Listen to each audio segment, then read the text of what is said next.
We're going to start our resume workshop. This is part 2, and we're sort of taking a deep dive into how to actually write content and how to write a cover letter this go around.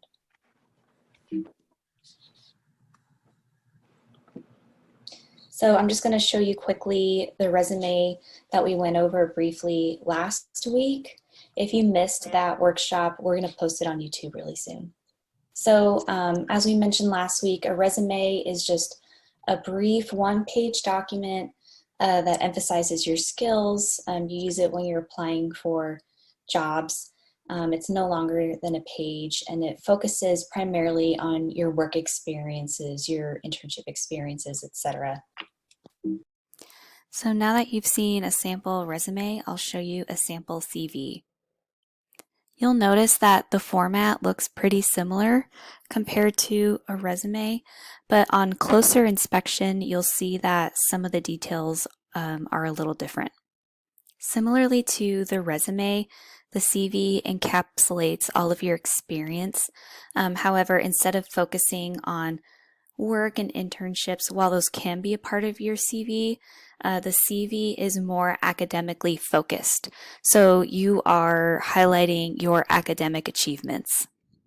And by academic achievements, that can be anything from research that you've done, any publications, research opportunities like REUs, or anything academically focused if you did research projects for classes, if you led any academic clubs, or anything of that nature.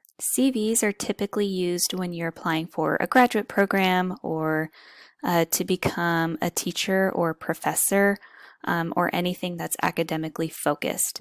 As opposed to the resume, when you have 10 years or fewer of work experience, a resume should usually be kept to a page. With a CV, you kind of have free reign. So an undergraduate who has a CV can have a document that's up to 2 pages long.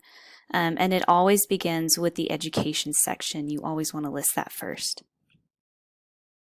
Another thing to note about the differences between resumes and CVs, a lot of recruiters or job descriptions will say that they require a CV when you apply for a position, but generally really what they mean is that they want a resume. So a document that encapsulates your work experience and your skills, some internships, as opposed to a CV, which is more academically focused.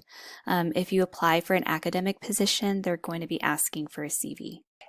So moving on, so we want to dive in, take a deep dive into how to actually write the content and how to actually write your bullet points. So the general rule here is your bullet points should really be selling your skills and experience. So the general rules are you should always begin with a verb, past or present tense. And you can refer to our resume packet for examples. We have that posted online. And you don't want to list just simple tasks or copy paste your job description. You don't want to list basically what everyone is expected to do in that job, regardless of who you are. And you want to talk about what you accomplished in that role. So really focus on what made your work in that organization unique and what you uniquely contributed to the role. And then just as a sort of general rule, you can follow who, which is each bullet point should address what you did, so not just tasks and projects, but also how you did the work, and that it can include skills, your strategies, methods, tools. A lot of people say, computer programs and things like that for tools. And then you want to include outcomes. So with each bullet, you should have an outcome. What was the result of what your task and your project was? So really overall, employers want to see the general outcome of what your work accomplished. We mentioned in the last workshop about the verbs. I just want to do a reminder on past or present tense for your current jobs. They should be in present tense because it's something you're doing right now. For any previous job, that should be in the past tense, and avoid using ing words. So sometimes we'll see people say things like, auditing for auditing spreadsheets for accounting department or something like that. So that's not the proper tense. You need to be using present, just a regular present tense verb for your current jobs and past tense for your previous jobs. Yeah, thanks, Shannon. Okay, so then we're going to practice writing a bullet. So because we're online, if you want to chime in and unmute yourself and participate, or if you want to respond to us in the chat, either way is fine. But we just wanted to sort of run some practice with you guys. So here's a sample experience. This is an experience that a student shared with us, and it's a pretty common one, so working in food service. So this student, for their resume, they wrote, I work at Applebee's every summer when I go home. I started out as a host, then I was promoted to a server.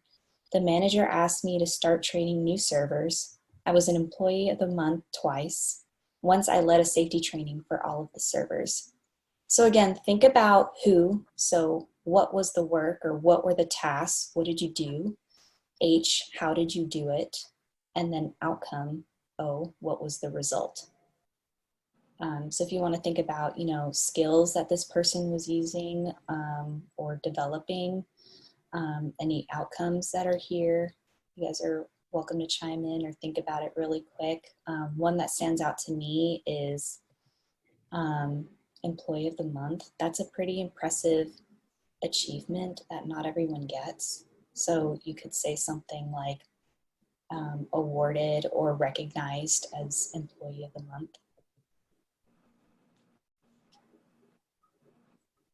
And the good thing about these is so many people have similar experience that they really don't think about it. They say, well, I didn't really do anything at Applebee's. All I did was wait tables. Well, when you really start talking about it, thinking about it, you realize what were the skills that you got in this position that could translate to a future position.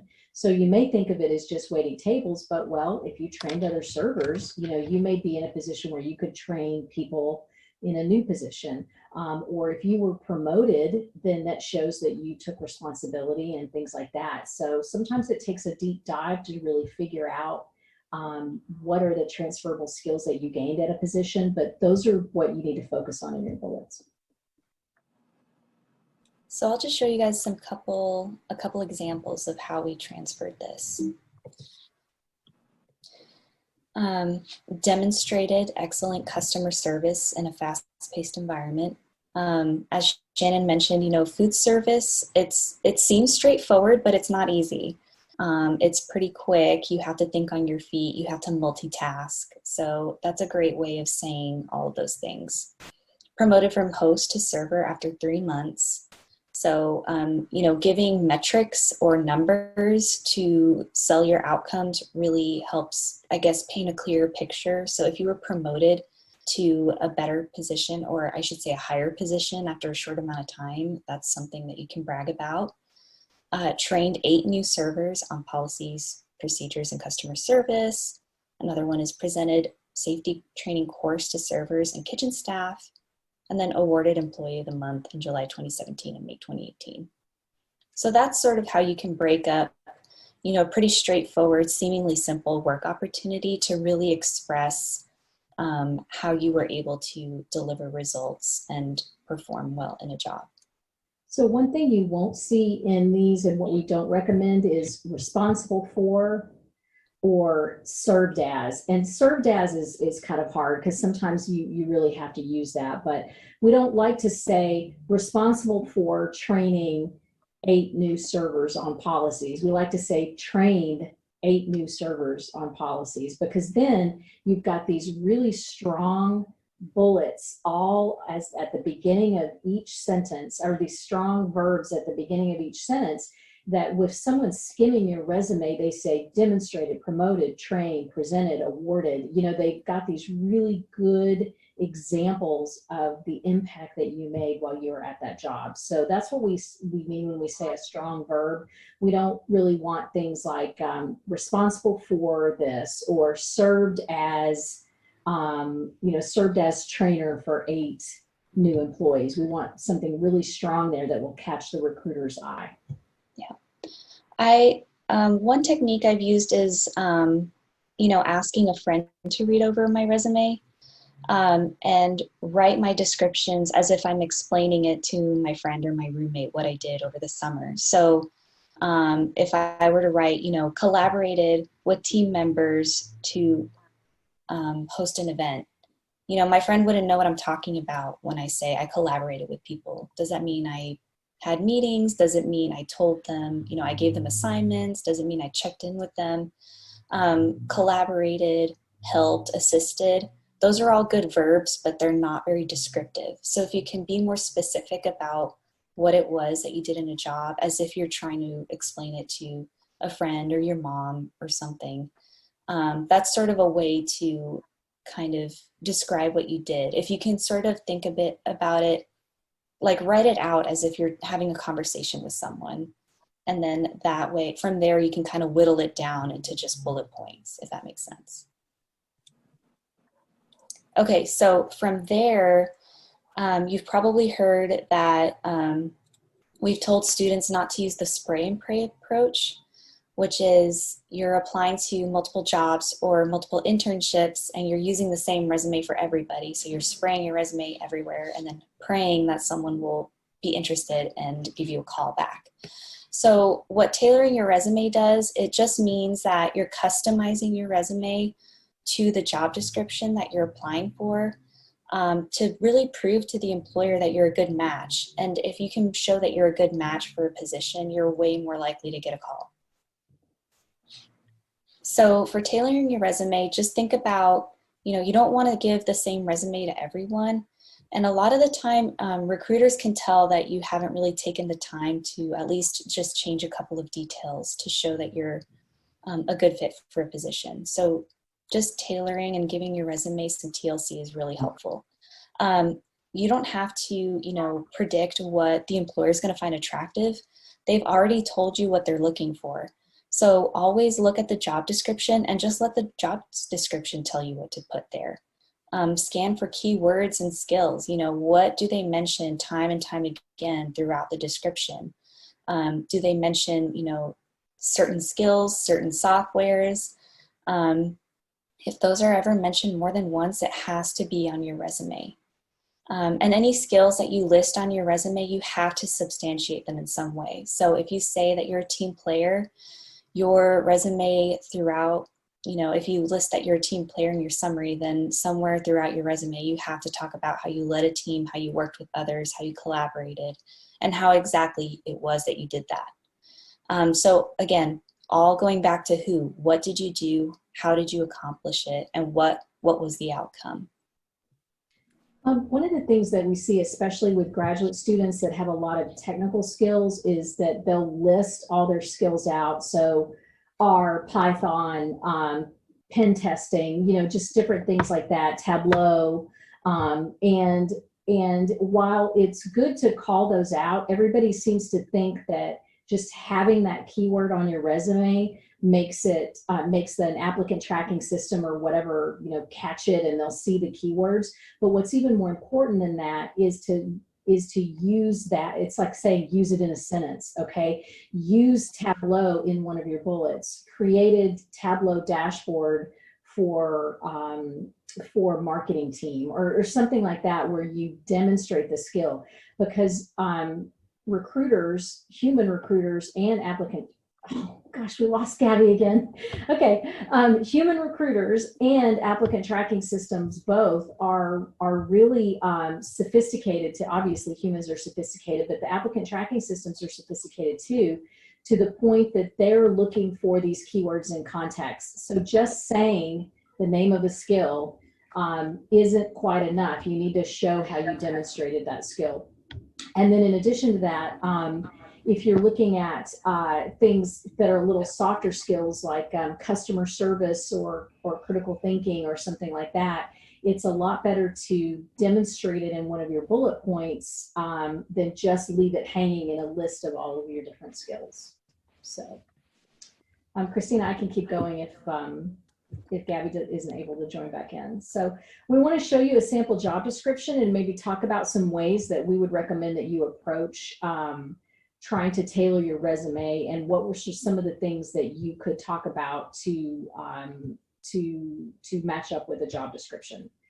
And we picked one that was kind of vague. So we want you to take a look at it. We're going to show it to you. So here are the things that you need to think about. You know, a lot of times we're going to be doing this online. You're not going to have a printed copy. If you did, we would tell you to highlight it. But think in those terms. What would you highlight in this job description as keywords?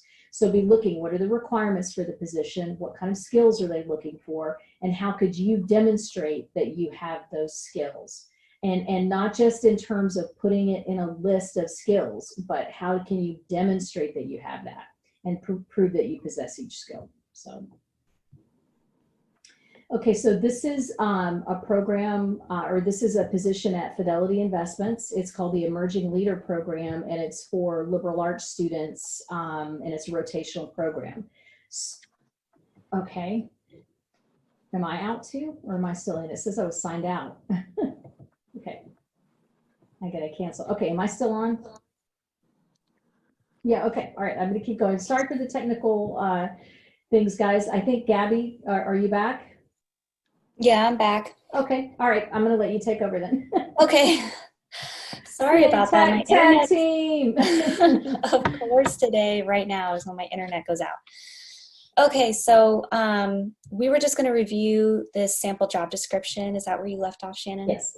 Okay, I just explained that it was a Fidelity rotational program for liberal arts majors.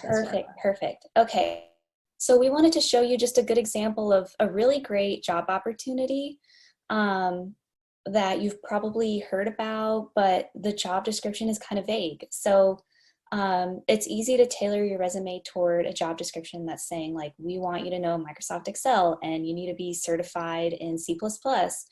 But something like this, for example, if you look at the expertise we're looking for, has initiative and ability to influence others, naturally curious, collaborative, demonstrated leadership, data-driven and analytical.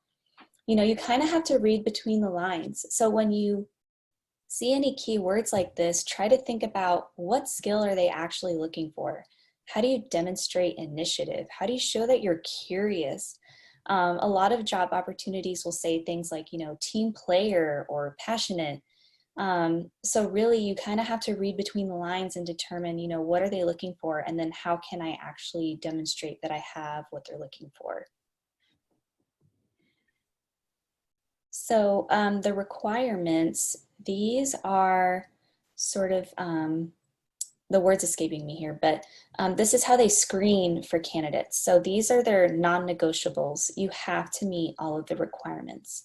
Sometimes they're mostly kind of like demographic data, so your graduation date and things like that, you know, your degree and things like that. But your resume should address all of these areas, because if it doesn't, you might be put in the no pile. So just make sure that you actually meet all of the requirements.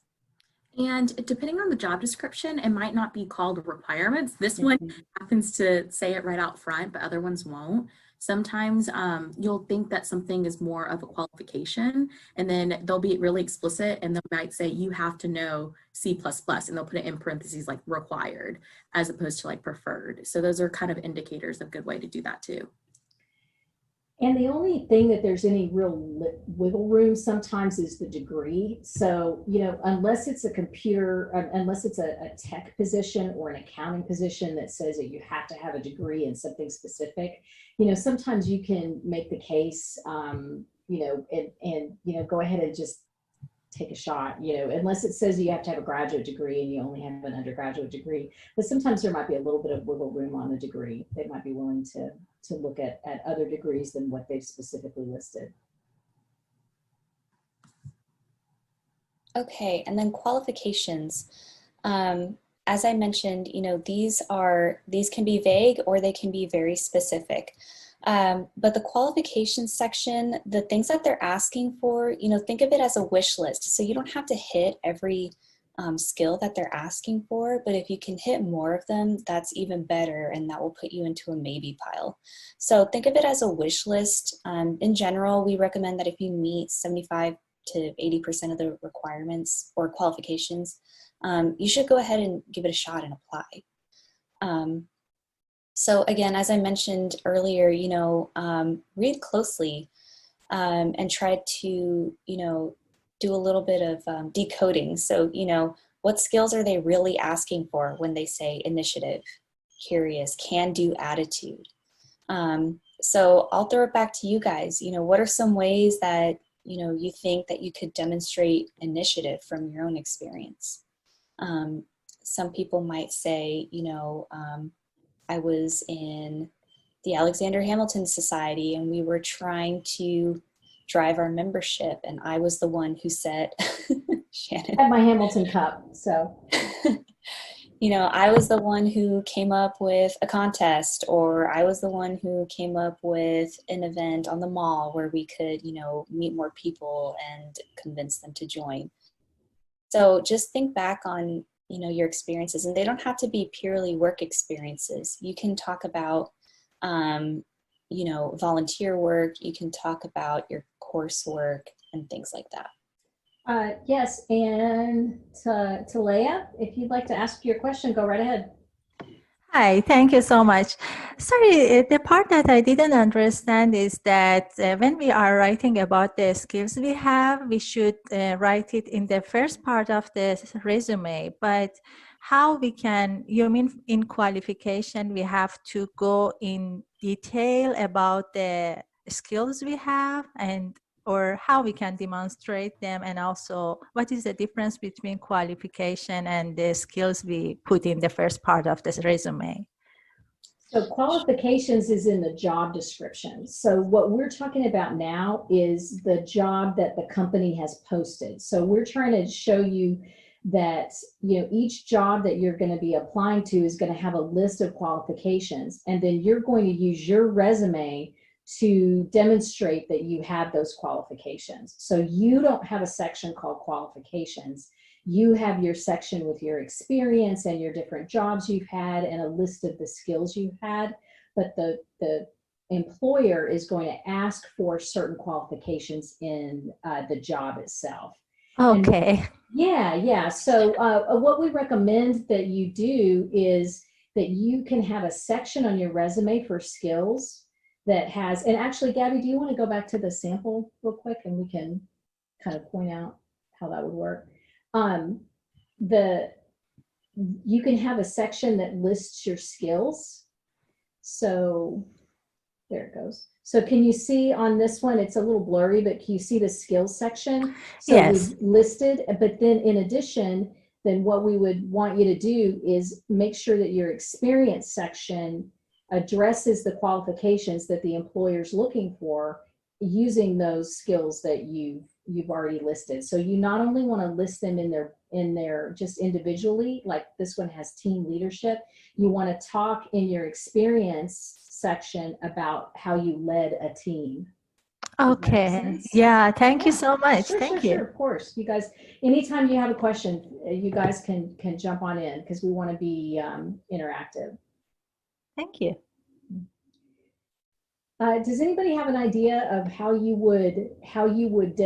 you could say about being naturally curious? Because that was the one that really kind of got me when I was looking at this. And we actually discussed this earlier today when we did our run through. We said, okay, so how would you demonstrate in a bullet that you were naturally curious? Does anybody have any ideas on that?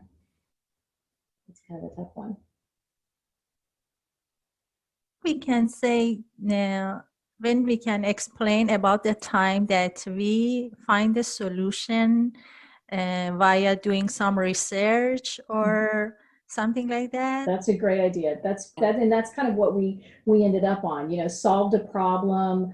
One of the ones I thought about too that would kind of show that too would be if you taught yourself a software program, or you taught yourself how to use an app, particular app. I had a conversation with a student earlier today who's teaching himself Adobe InDesign, and that's not an easy program. So if there's a way to put that, in your resume that you're self-taught on a software platform, then that's certainly showing that not only are you curious, but you're smart enough to, to be able to get through that on your own. So Yeah, so again, what we're really trying to focus on here is that you look at what they're asking for and you make sure that your resume demonstrates that. It's really a pretty easy equation. It's not as easy when you try to execute it, but what you're really basically looking for is that you're showing them you're a good match. And by saying, what is it that do they want? And here is my list of how I have that.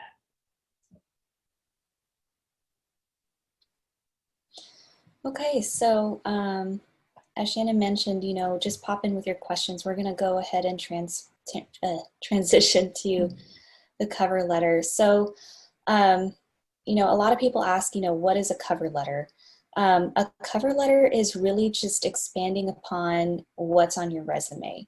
And the most common question I get is, when is it appropriate to even write a cover letter? Do people even read them? And so cover letters are sort of a catch-22. So a lot of recruiters will tell us, we don't ask for them and we don't read them. But they're also really impressed when you do have one and it's a good one. So it's sort of, if you're really good at writing and you really want to demonstrate that you're really qualified for something, if, your experience isn't really necessarily aligned with the position, then it's a good idea to write a cover letter. But if writing isn't your strong suit, or if they don't ask for a cover letter, you don't have to write one. But the cover letter is really what? I'm sorry. I was going to say, the thing I've always heard is 25% of recruiters read cover letters, but 25% of recruiters read cover letters. So, you could say only 25% read them, but the 25% that do read them, if that could be something that makes your case, and if you're giving them a writing sample, and UD students are particularly gifted writers, and I've had a lot of people really say, and I've had other mentors say UD students should always write a cover letter, then that's definitely something to take into consideration if you can really hit it out of the park. Right.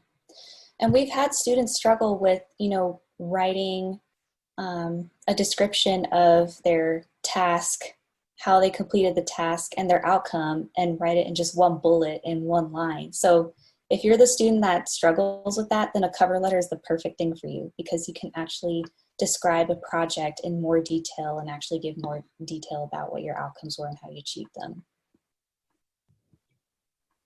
So let's go over some don'ts. In general, just don't focus on how the job will serve you and how much you need the job. It's understood by virtue of the fact that you're applying for the job. So the employer doesn't need to know that you really want the job and that you're really excited about it. Although that does help, you just don't want that to be the sole focus. Another mistake that's common with students is putting a lot of emphasis on your education or the school that you attend. At UD, it tends to be, I went to the University of Dallas. We study, the core curriculum and liberal arts, and we go to Rome, and all of that is great. But the employer wants to know more about you and not about your school. So just remember that. And then also don't overshare. So, don't include any information that's not necessarily relevant to the position. So for example, don't talk about how you want a job because it's closer to your house or something like that. And one thing we do see sometimes too is family information, something about,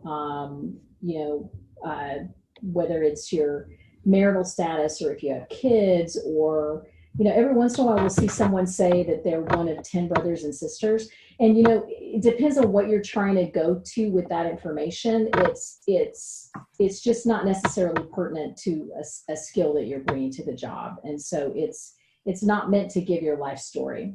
So right. The cover letter is like your persuasive argument of why you would be a good fit for the company or why you're interested in them. Like, why are you the best candidate for the job? It's like your chance to go beyond just the one-page resume. It's an additional page. And if you do the cover letter right, they can see your writing sample. They know you're a good writer, you're persuasive. It's just another kind of notch in your belt to be like, oh, I'm a good candidate for this. Like, you need me, not that kind of situation.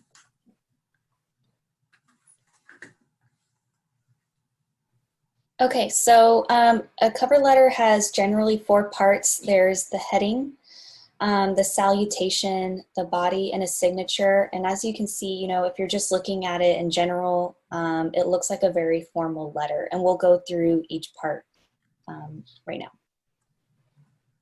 So the heading, it's typically like a normal business letter format. So it would start with your information, so your name, your mailing address, followed by the date, and then following would be the recipient's address. So the address for the company, preferably with the name of the reader if you can find it.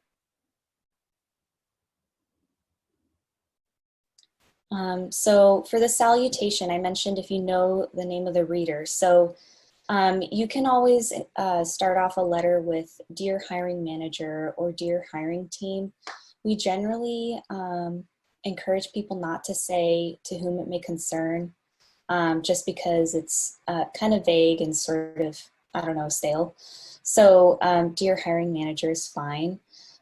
It's even better if you can find out who's going to be reading this. So if you can find out who the hiring manager is or who the HR recruiter is, and then address them by name, that's usually really impressive because it shows that you did your research. So dear Mr., Ms., or Doctor, and their last name. And Christina, you mentioned that a LinkedIn tip about finding the recruiter earlier. Oh, right. So if you find the job on LinkedIn or if you find the job on Handshake, they usually have the person who posted the position. So if you cannot find any information, you can use their name that's associated with whoever posted it. The other thing I would say too is I would not stress yourself out overly over this, because we have students who go, I can't find the person who's the hiring manager. Like my cover letter is awful. And I'm like, it's okay. What I would say is you just want to make sure you're doing the initial search. So for example, I had a student who emailed me and said, I wanted to apply to this job. And I found the manager in about 2 clicks. I just legitimately just searched their department and the head of the department was right there. And in the job description, it said he was the one who was doing the hiring. Sometimes they're not as straightforward like that, but if they are, do the research in order to find it. If it's really vague, like for example, the Fidelity one, it's a very large corporation. You probably won't be able to find the recruiter. You don't even know who's going to sort the first one. So just think about your audience. If it's like a smaller to medium-sized company, it'll probably be easier for you to find who the recruiter is or the hiring manager. But if it's a larger company, you're probably safer just saying, dear hiring manager or dear hiring team. One thing I do want to point out that's really important, if you do have the name, Mr. last name, Dr. last name, that's all very straightforward. But with females, you always use Ms., whether or not they're married. So even if, like, I'm Mrs. Blatt, and some people actually even call me that, but regardless, on a letter like this or in an email, you always put MS. You never put Mrs. That's just, I'm not really exactly sure why, but that is, you can never make a mistake with Ms., but you can make a mistake with Mrs. So, and if you're not sure if it's a man, I mean, Shannon can be a guy's name, I mean, there's a lot of, if you don't make an assumption, if you know whether it's a male or female, unless you look them up on LinkedIn. And if you don't know for sure, then just go back to Dear Hiring Manager. You'd be a lot safer. It's always the safest option. Does anybody have any questions about that? Because that can be a little confusing, the whole, what do I put? You guys, if you have one, you can pop it in the chat or you can speak up, either one. Great. So we'll move on to the body, which includes the introduction and the argument. So in the introduction, you want to state how you heard about the position. Also just clarify which position you're applying for. That can often be forgotten. Name drop if you have a good connection. So, you can mention one of us by name if you heard about the job through Handshake or at a job fair. If you know someone who works at the company or if you met the recruiter, that would be a good opportunity to name drop. And the reason why we emphasize mentioning someone by name is because it actually just makes you look better. It looks like you're not appearing out of nowhere. And you've probably heard, applying for jobs is a numbers game and you're just putting your resume out into the void and hoping that someone will notice it and give you a call back. This is actually stuff that helps you get noticed. So people like to hire people that they know, whether they admit it or not. And that's a great way to make it seem like you are known as opposed to unknown. And then in the introduction, you just want to say really quickly why you think you're a good match for the position. So in the sample, we say, "Dear Ms. Jones, Gabby O'Neill, Associate Director of Career Services at the University of Dallas, shared with me that you were seeking a financial analyst at Toyota. So how you heard about the position, you're dropping a name, and then it goes further. My 2 years of working in analytics and forecasting in a corporate setting combined with my master's degree in finance have prepared me to contribute to this role." So, super quick, easy, to the point. I forgot to mention, a cover letter isn't like an essay that you would write for UD, no flowery language. It's just short and sweet and to the point. Can you move to the next slide? Cool. So then moving into the argument, you go into more detail about what you said in the intro. So you can write 2 to 3 paragraphs, but I would say 1 to 2 is probably fine. A typical cover letter, definitely no longer than a page, but it can only be half a page if you wanted it to. Again, this is brief, concise, and you just want to give detail about the skills that you mentioned. So each paragraph can focus on one skill. And then that's where you can go into further detail. So you're providing specific examples to demonstrate that you possess the skills you just mentioned. So for this sample for a recruiting specialist, this person said, "I've become the main point of contact for event planning by organizing events. I created an opportunity to increase attendance with a new event called Dine with the CEO. In order to connect more employees with our founder, I spearheaded the idea to invite all departments and new hires to have lunch with the CEO. The attendees were able to ask questions and converse in a casual setting. The event grew from 25 to 60 attendees within 6 months.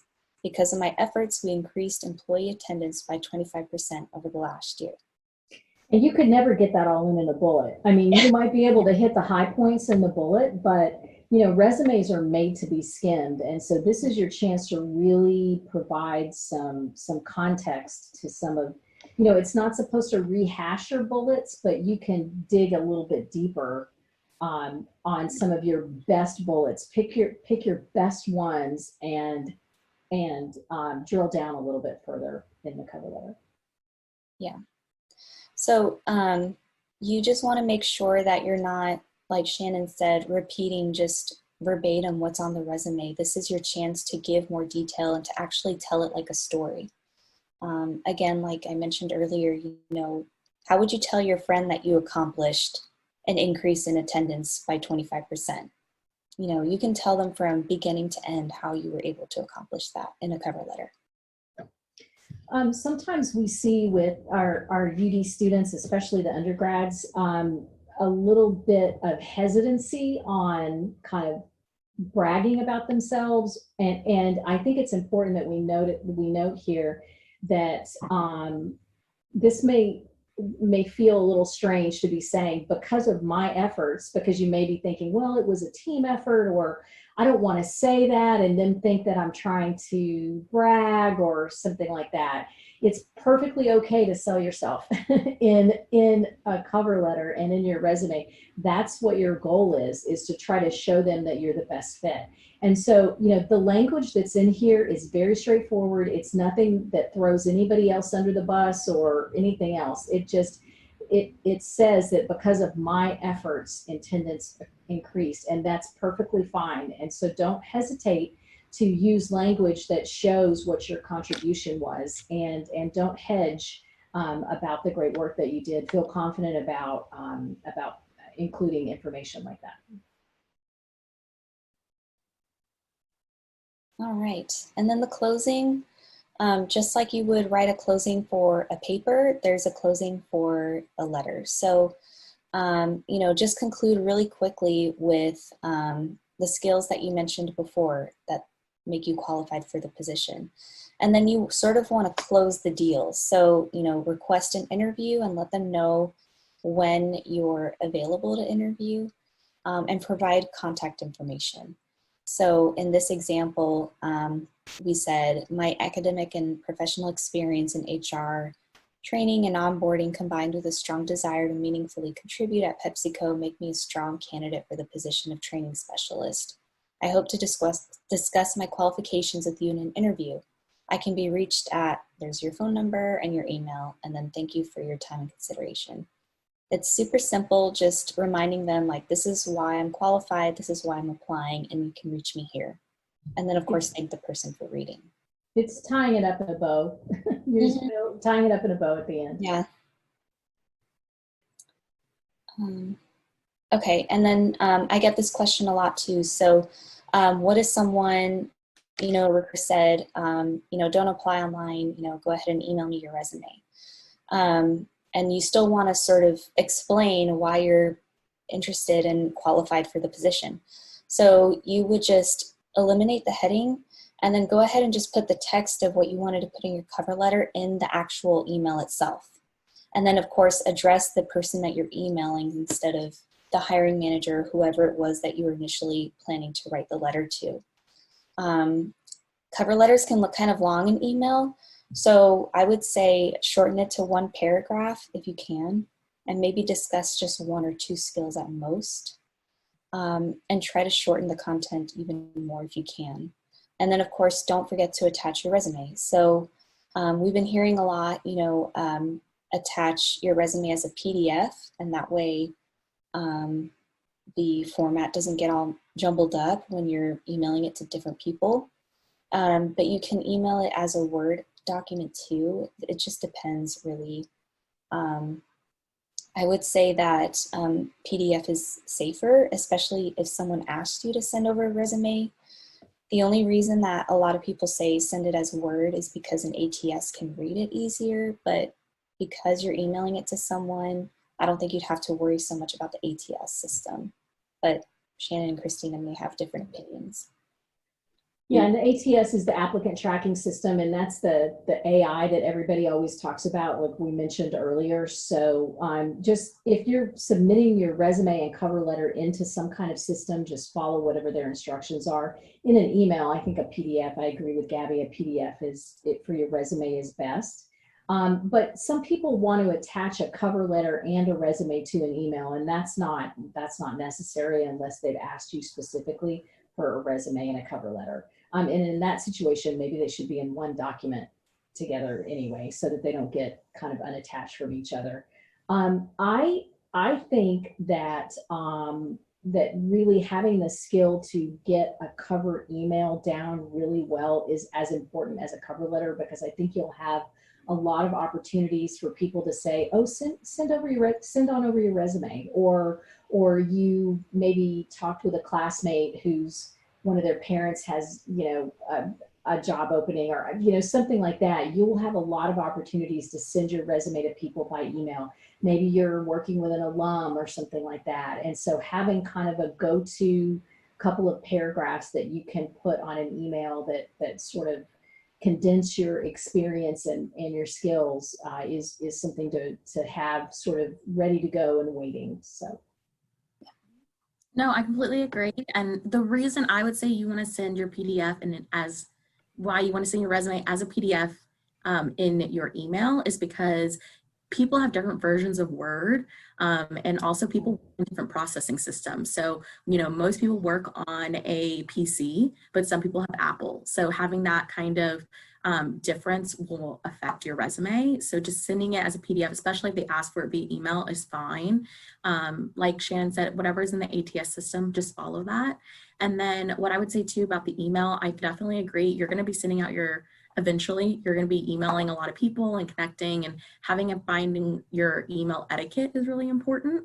And we'll be doing a virtual networking workshop next week, and we can dabble in a couple of things about email too, and everything, but that's going to be a really important skill. You just want to make sure, like, I can't tell you how many times, like, all of us have gotten resumes before via email with no subject line, no body of the email, no signature. And then, you know, that's something that you don't want to do either. If someone's asking for your resume, you just want to make sure you're addressing it to them in a formal way like you would in a regular like letter.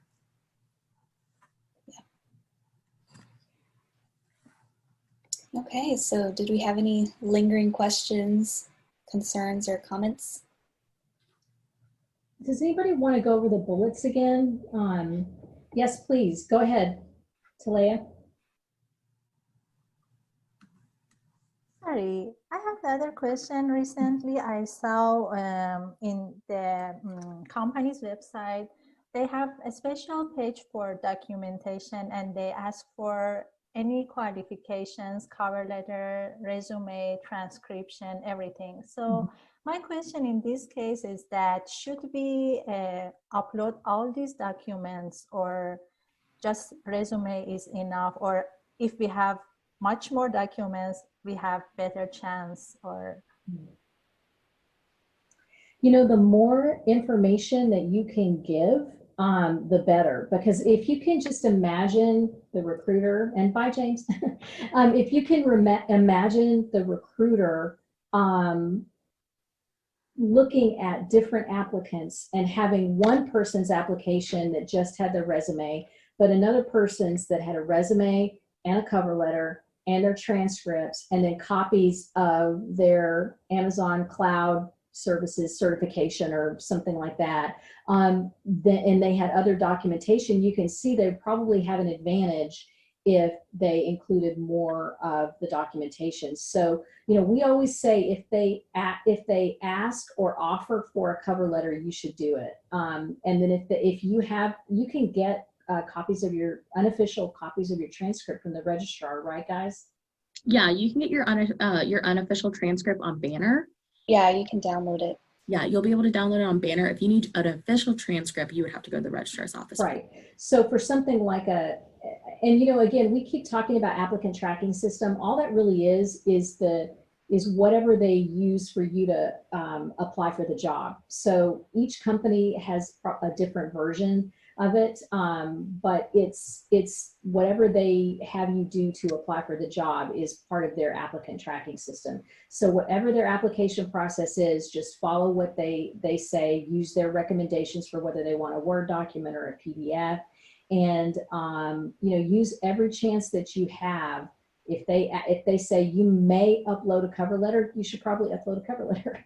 So you know, the more information you can give them, the better. Thank you. And sorry, I just need to ask some personal question, because it is my second master, and if I want to upload all the transcription that I have, so I just need to upload the transcription for this current master that I'm doing, or I should upload all the transcription that I have from all my educational background? Well, it depends on the job, and you have to kind of ask. One thing I think helps in any kind of applying for jobs is try to put yourself in the shoes of the company or the recruiter. Now, why are they asking for that transcript? Are they trying to get you to prove that you have certain qualifications like a master's degree, or that you have certain classes that you took?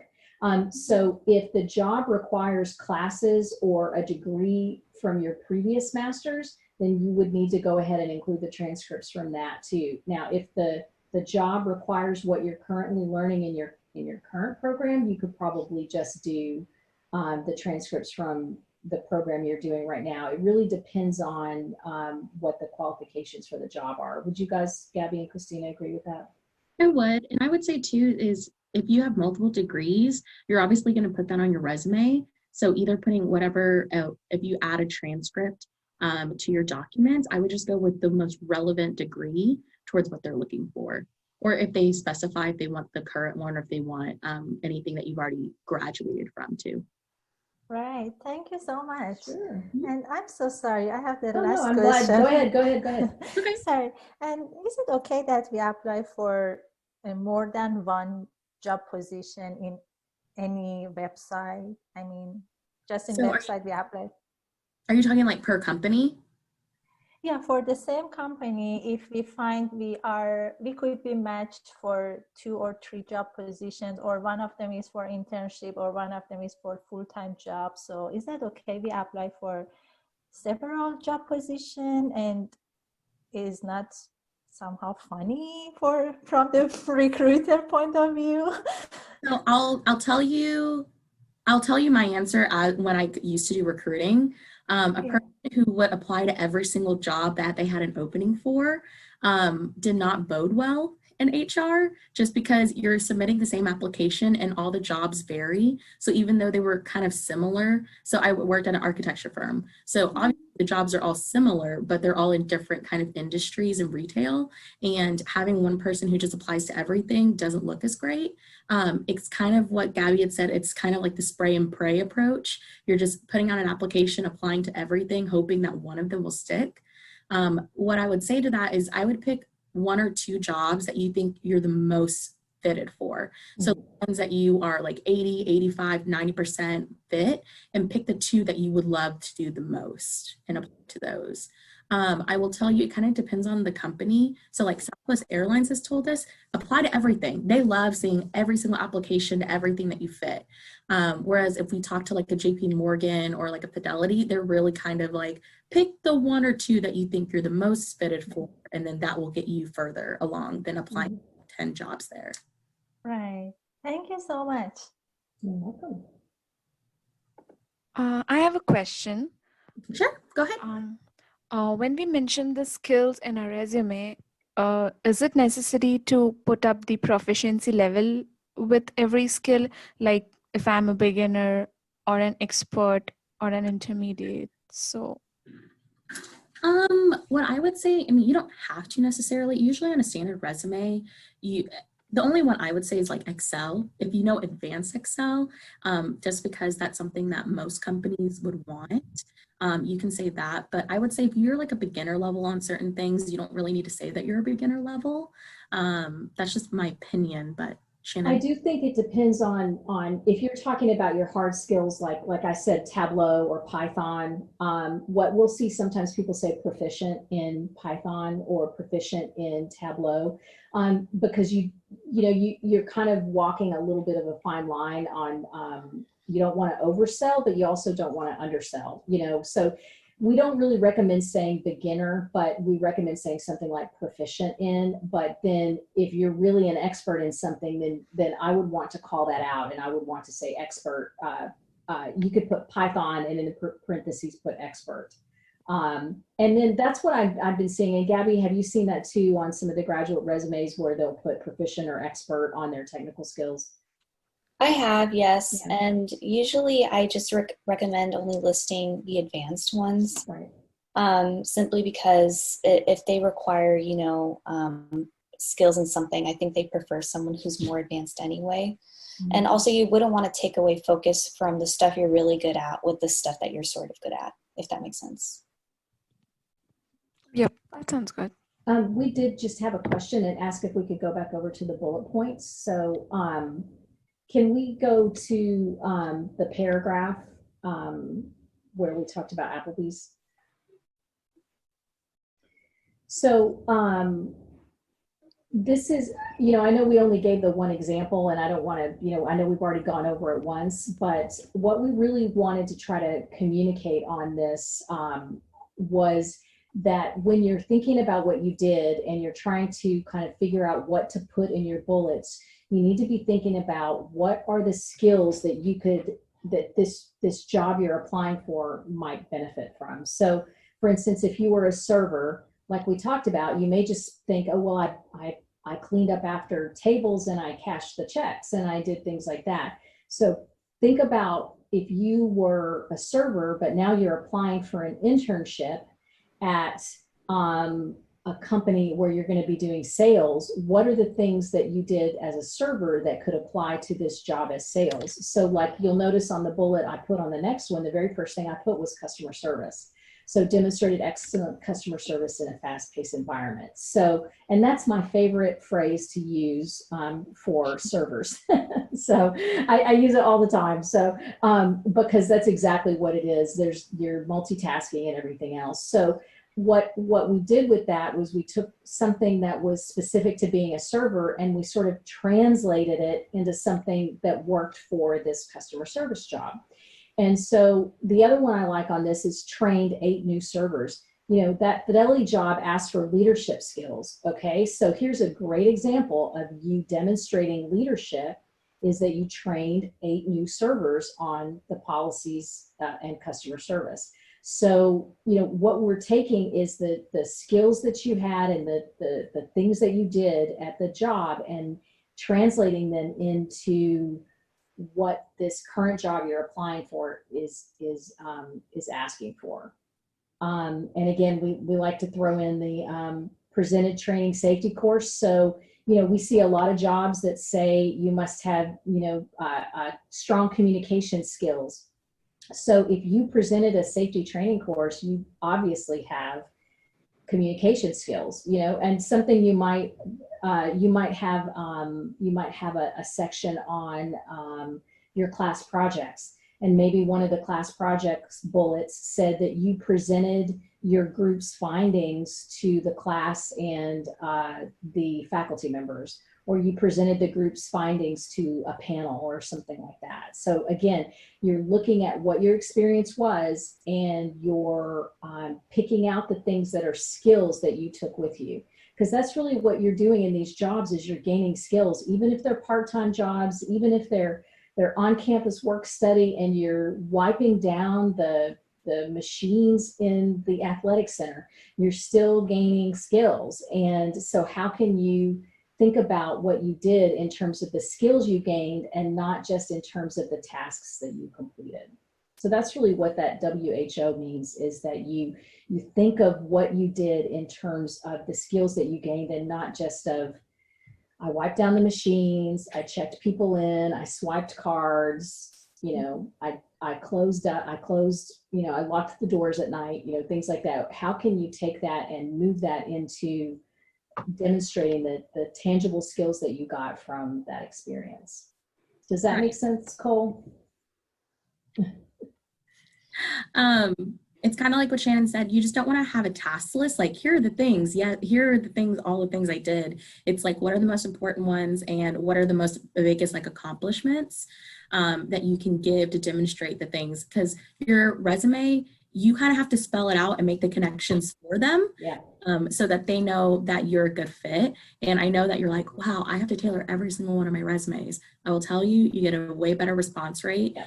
You tailor every single one of your resumes in order to do that. So the bullet points go on the, yes. That's right, Cole. The bullet points are really, because, you know, one of the things we talked about in the previous workshop, which by the way, we're about to post that on YouTube so you can watch. It's got a little more about formatting, but you know, we talked about the fact that the average recruiter only looks at your resume for like 7 seconds. So they've got to be able to get the big high points. And so you'll notice on these bullets that we have demonstrated, promoted, trained, presented, awarded. You know, on a resume, they're just going to go bam, bam, bam, bam, bam. But in a cover letter, you might be able to say something like, during my time as an Applebee's server, I worked in a fast-paced environment in which I you know, rotated around all parts of the house and served as this. You know, you're going to kind of do your storytelling as opposed to just quick hits. You know, you're going to talk about how you were promoted because, you know, your peers knew that you were a hard worker and you would always stay to help clean up, or, you know, something like that. So the cover letter kind of tells your story and does the dot connecting for you, if you will. And I will mention, you know, you can also be creative and have fun with the cover letter, and it doesn't always have to be about your skills. For instance, we had a recent grad who was applying to be a teacher at a particular school, and he said, you know, he was applying to be a teacher because he just needed a job. And when Shannon asked him, but why are you interested in this particular school? I understand you want to teach, but why this one? And he said, well, I worked at Tom Thumb, and some of the workers there were students from the school, and they were just so well-mannered, and they were hard workers, and they were conscientious, and I just want to be a part of forming those kind of people. And that's a great thing that you could say in a cover letter. Like, I want to teach at your school because I've met your students and they're great, and I want to be a part of something bigger. That's something that you could write in a cover letter for sure. And you know, we did talk about not focusing too much on yourself, but boy, if you can put in a little nugget like that, then boy, you're gonna melt them, because they're gonna be like, oh, they really know what we're all about, and we really, you know, we want to hear more. So remember, the cover letter and the resume are a teaser to get you an interview. You know, that they're the hope is that you're presenting something that they're going to say, wow, we really want to meet this person and get an interview. And then of course, the next, you know, after we do our networking, we'll be doing an interviewing workshop as always too. So we can talk a little bit more about that then. But, okay, I think that's time. Yeah, well, thanks for coming, you guys. Thanks, guys. Have a great day, everybody. Call us if you need us. Bye.